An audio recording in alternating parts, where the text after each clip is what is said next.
Now we'll look a little more closely at the position bar, the graphical bar that shows us a lot of information about each axis.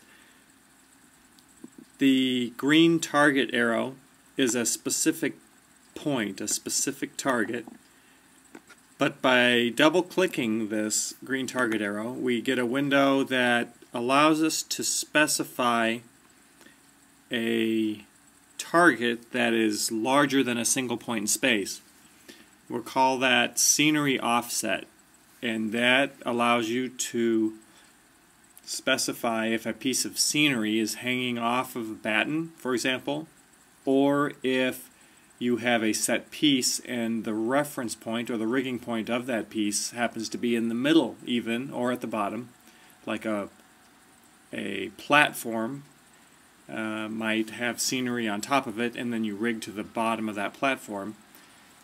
You might have obstructions above and or below a point in space or the specific target. So double-clicking the green target arrow opens this scenery offset window, and for example we'll say we have 1 meter of scenery above the target point, and let's say 3 meters of material hanging below the rigging target point. We'll save and close this, and a shadowed target bar has superimposed itself, and it is attached to the target arrow, and by specifying this piece of virtual scenery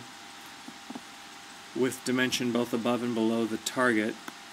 now these will bump nicely into the soft limits, and we can be sure that we won't crush the scenery below the target, and we won't skewer anything above the target up into the grid or the fly space.